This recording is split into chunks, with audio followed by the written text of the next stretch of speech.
हाय। आज से करीब 3-4 हजार साल पहले भारत के उत्तर पश्चिमी हिस्से में एक कॉम्प्लेक्स सिविलाइजेशन का विकास हुआ था। ये सिविलाइजेशन अगले 1000 सालों में पूरे गैंजेटिक प्लेन में फैल गया, जिससे इसने और नए नए थॉट्स को अडॉप्ट किया। इसी समय दो और नए कॉम्प्लेक्स फिलोसॉफीज जन्म लिए इसके अंदर। यहाँ के लोग खुद को दूसरे लोगों से सुपीरियर और हाईली सिविलाइज्ड यानी आर्य मानते थे। 500 BC के बाद ये सिविलाइजेशन गैंजेटिक प्लेन के बाहर भी फैलने लगा। बाहर रहने वाले लोग, जिनको अनार्य कहा जाता था, उन्होंने इन आर्यों के सारे कल्चरल एलिमेंट्स को अपना लिए। आर्यों की भाषा, नाम, कल्चर, फिलोसॉफी, इन सब कुछ को अनार्य लोगों ने अपना लिए।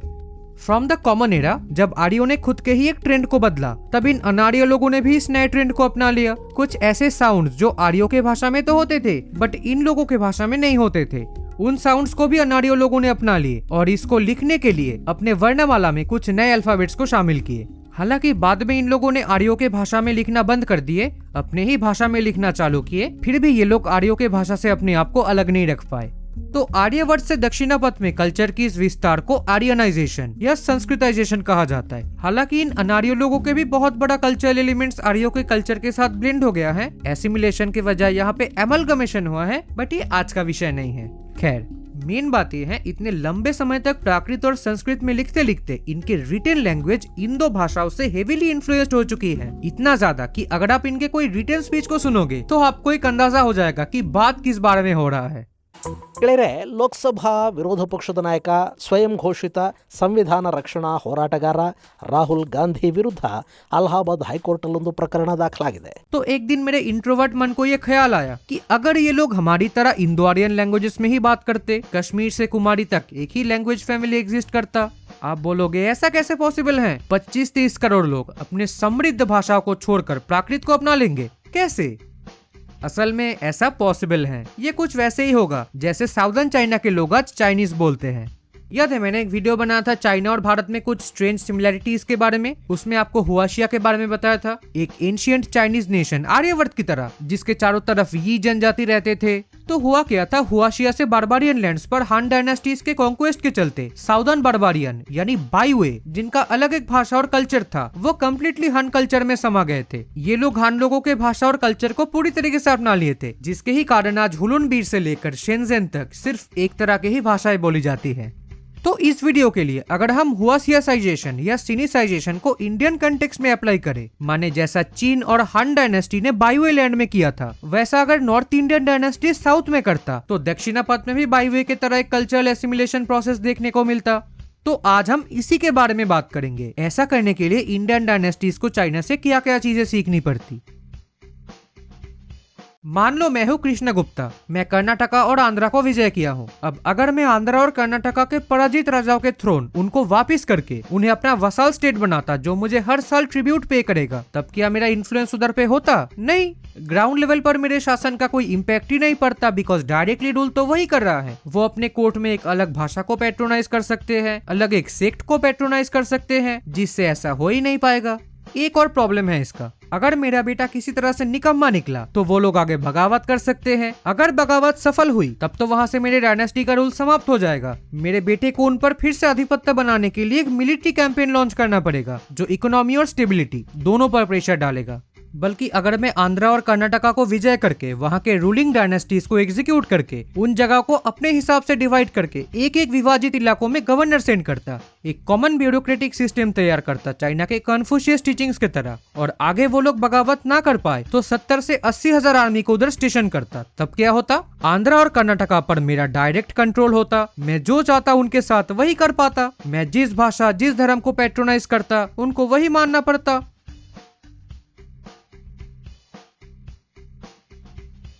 इंडियन किंगडम्स के साथ जो सबसे बड़ी प्रॉब्लम है वो है, ये लोग शासन करने से बहुत ज्यादा महत्व युद्ध जीतने पर देते थे। युद्ध जीतने के बाद वही ये लोग इन वसाल किंग से ट्रिब्यूट कलेक्ट करने पर डिपेंडेंट रहते थे, एक प्रॉपर सेंट्रलाइज्ड एडमिनिस्ट्रेशन गठन करने के बजाय। इलाहाबाद पिलर इंस्क्रिप्शन इसका प्रमाण है। इसीलिए ही हम देखते हैं कि इंडियन एम्पायर्स बहुत जल्दी बिखर जाता था, जबकि चाइनीज एम्पायर्स लंबे लंबे समय तक टिकता था। केवल मौर्यस के समय ही हमें कुछ हद तक सेंट्रलाइजेशन दिखता है, बट वो क्या है कि टिका नहीं ज्यादा अशोक के बाद। Back to the topic. मान लो मेरे इस डायनेस्टी का मेरे देहांत के 100 साल बाद जाके अंत होता। अब इसके बाद मेरे इस वास्ट एम्पायर का क्या होता पता है? ये जो गवर्नर्स और मिलिट्री पर्सन्स को मेरे डायनेस्टी भेजा करती थी अलग अलग राज्यों में, अब वही लोग आजादी घोषित करके जगह जगह पर अपने किंगडम्स एस्टेब्लिश करके रूल करने लगते। जैसे चिन डायनेस्टी के फॉल के बाद नानुए और हान डायनेस्टी के बाद ईस्टर्न वू किंगडम एस्टेब्लिश हुआ था। इससे क्या होता है, नॉर्थ इंडियन एम्पायर कोलैप्स कर जाने के बाद भी उसका इन्फ्लुएंस इधर बना रहता। कैसे? अरे न्यू रूलिंग डायनेस्टी तो नॉर्थ इंडिया से है ना, तो ये लोग अपनी भाषा को ही पैट्रोनाइज करते ना। इससे क्या होता, नेटिव पॉपुलेशन एक लंबे समय से रूलिंग क्लास से बाहर रहता। इससे उनके लैंग्वेज को स्टेट से कोई स्पॉन्सरशिप नहीं मिलता, जिससे इनके अर्ली राइटिंग्स ग्रो ही नहीं कर पाता। अगर आप सातवाहना रूलर वशिष्ठपुत्र पुलमावी के कॉइन को देखोगे तो उसमें प्राकृत के साथ साथ अर्ली तेलुगु में लिखा हुआ मिलेगा, क्योंकि सातवाहना डायनेस्टी थी आंध्र जाति के। इन ब्रेक अवे गवर्नर्स के रूल में ऐसा हो नहीं पाता। नाउ द क्वेश्चन इज, क्या इससे द्राविडियन लैंग्वेजेस रिप्लेस हो जाएगा प्राकृत से? नहीं। हाँ, काफी ज्यादा इन्फ्लुएंस तो हो जाएगा इंग्लिश की तरह, लेकिन रिप्लेस नहीं होगा। रिप्लेस करने के लिए एक और चीज करना पड़ेगा। सेकेंड अर्बनाइजेशन के पहले उत्तर से पूर्व और दक्षिण में जो थोड़ा थोड़ा आर्यों का माइग्रेशन हुआ था, ये हमें बौद्धाना धर्मसूत्र से पता चल जाता है। अब मौर्य ने तो दक्षिणापथ पर अपना अधिकार कायम किया था। मान लो पोस्ट मौर्यन किंगडम्स जैसे शुंगा कन्वर डायनेस्टी भी यहाँ तक अपने टेरिटरी को एक्सपेंड करते। खारवेल के बाद भी उनके साम्राज्य अगले 1 सेंचुरी तक इंटैक्ट रहता और समुद्रगुप्ता ऐसा न करके उनको डायरेक्टली रूल करता। 5-6 सदियों से आर्यावर्त और दक्षिणापथ एक ही साम्राज्य द्वारा रूल होने से अगर प्राकृत बोलने वाले लोगों का यहाँ पे मास माइग्रेशन होता, नॉर्थ से भिक्षुस, सिद्धास, ब्राह्मण्स इधर धर्म का प्रचार करने के लिए आते। सिपाहियों और उनके अफसरों को यहाँ पे लैंड ग्रांट्स देके भेजा जाता। मौर्य गुप्ता के कोई प्रोजेक्ट के लिए बहुत सारे श्रमिक यहाँ पे आते और सेटल होते। व्यापारी व्यापार करने आते और बाकी ऐसे ही मूव करते। तब ऐसा पॉसिबल हो पाता, क्योंकि पहले के सिनेरियो में तो कुछ 100-200 लोग और कुछ मिलिट्री ही इन पर रूल कर रहे थे। अब रूल के साथ साथ लाख लाख लोग इनके साथ साइड बाय साइड रहेंगे, और इन रहने वाले लोग जिस भाषा में बात करते वो ऑफिशियल होने के साथ साथ स्टेट स्पॉन्सर्ड तो है ही। अरे केवल ऑफिशियल, समंतपासदिका और सम्मोह विनोदनी में प्राकृत को सुपीरियर और इन भाषाओं को म्लेच्छभाषा बताया गया है। इसी कारण अब ये लोग धीरे धीरे इन इमिग्रेंट्स के भाषा को अपना लेते। साथ में रहने के कारण दोनों ग्रुप्स में होता इंटरमैरेज। इनसे जो बच्चे होते वो ऑब्वियसली प्राकृत को ही अपना लेते। बाद में ये लोग भी शादी करते, इनके भी बच्चे प्राकृत को अपना लेते। प्लस नॉर्थ इंडिया से लगातार माइग्रेशन तो हो ही रहा है।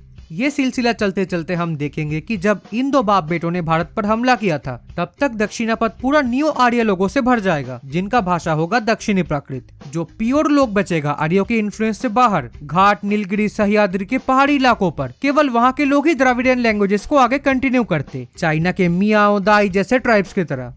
पोस्ट गुप्ता काल में अब ये न्यू आर्य लोग अपने अपने हिसाब से साम्राज्य का गठन करेंगे। अच्छा, गुप्ता ने भारत में पहले से चल रहे एक ट्रेंड को तोड़ के एक नए ट्रेंड की शुरुआत की थी। तो पोस्ट गुप्ता काल में ये सारे किंगडम्स अब इस नए ट्रेंड को अपना लेंगे। अपने मातृभाषा प्राकृत में लिखने के बजाय ये लोग अब संस्कृत में लिखने लगेंगे अगले 500 वर्षों तक, जो इनके भाषा पर एक स्ट्रॉन्ग इम्पैक्ट डालेगा। बहुत सारे संस्कृत वर्ड्स अब इनके भाषा में ऐड होते जाएंगे तत्सम शब्द के रूप में, जो इनके भाषा को और एनरिच करेगा। इससे बचा कुचा जो द्रविडियन इन्फ्लुएंस होगा वो और कम होता जाएगा। समझाता हूँ आपको।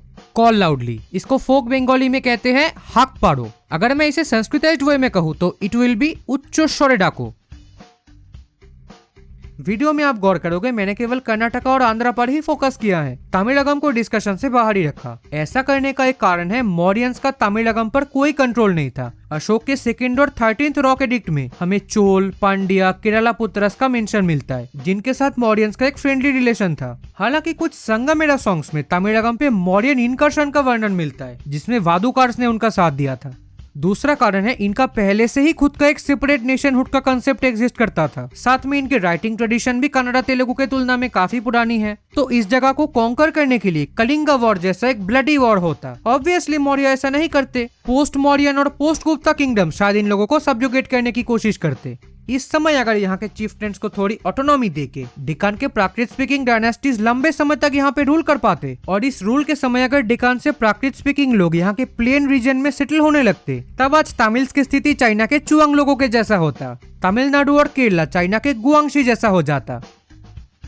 तो अब जाकर वीडियो एंड होता है, क्योंकि ये एक हाइपोथेटिकल वीडियो है, तो इसे दिल पे मत लो। और बॉलीवुड वालों अपना जीभ लपलपाना बंद करो। उम्मीद करता हूँ आप सबको वीडियो पसंद आएगी। Thanks for watching.